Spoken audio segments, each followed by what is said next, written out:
प्यार हम कैनी ओकरे से धोखा पैनी।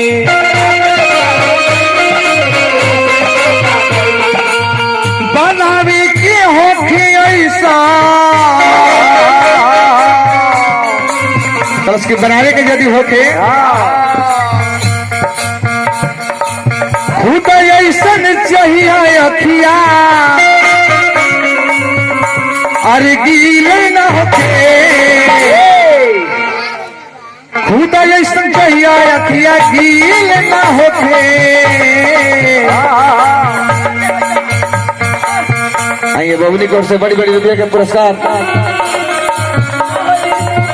भगवान से प्रार्थना करो कि बबली पढ़ लिख के अपना देश के कर्मधार बना। प्रतिभा सिंह पाटिल राष्ट्रपति की उपाधि है बबनी के मिलो कि अपना गांव जवार जिला जवार के नाम रोशन करो। ऐसन शरीरिया बनई है ये विधाता जवना में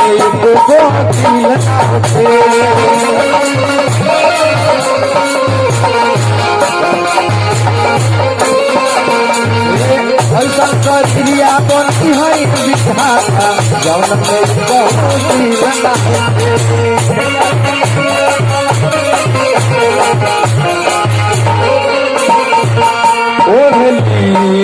चुनरिया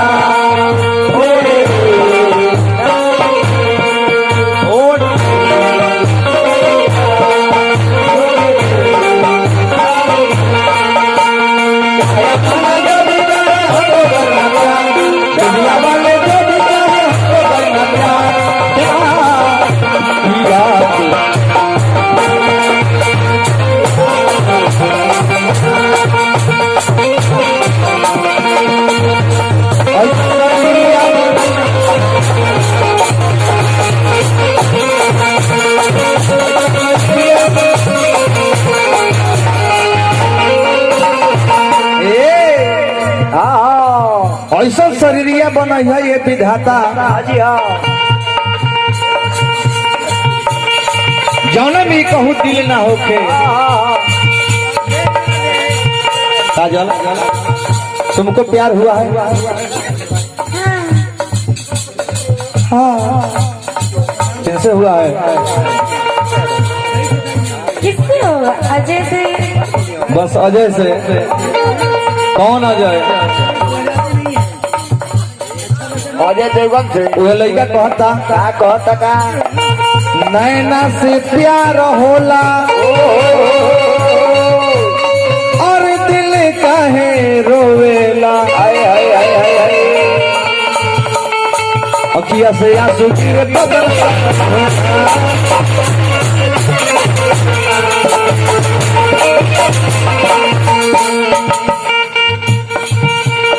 अखिया से प्यार होला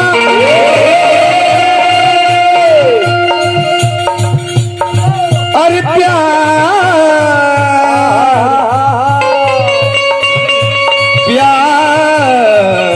डॉक्टर साहेब बड़ी बड़ी पुरस्कार देने। अखिया से प्यार होला दिल काहे रोवेला नैना से हंसा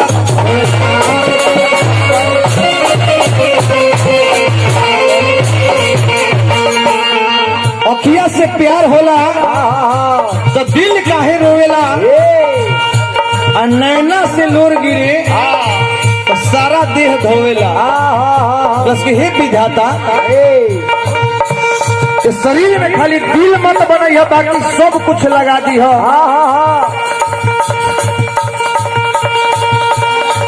लड़का कहता अखिया से प्यार होला अरे दिल काहे रोवेला नैना से लोग सारा देह धोता।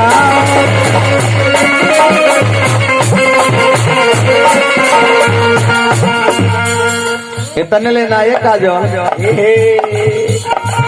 आई फिर आज के जयकर्ता महोदय चाचा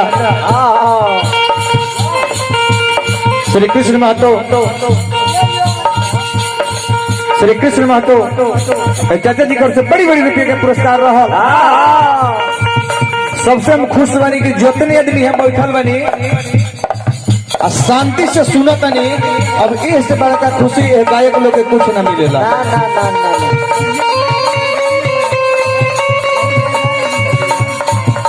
वह लड़का कहता का कहता का ऐसन शरीरिया बनई है विधाता,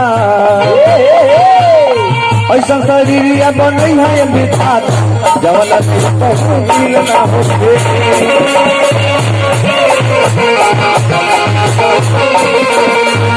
ऐसा शरीरिया बनई है विधाता जवला कहूँ दिल ना होते।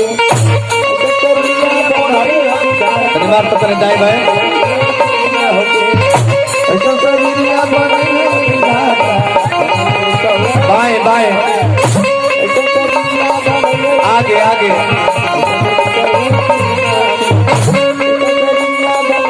बांस बल दिगतिया तनी पीछे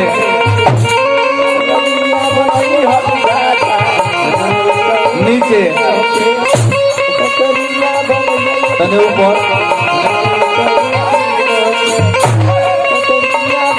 तनी के जगह झाड़ के ओकरा के पूरा।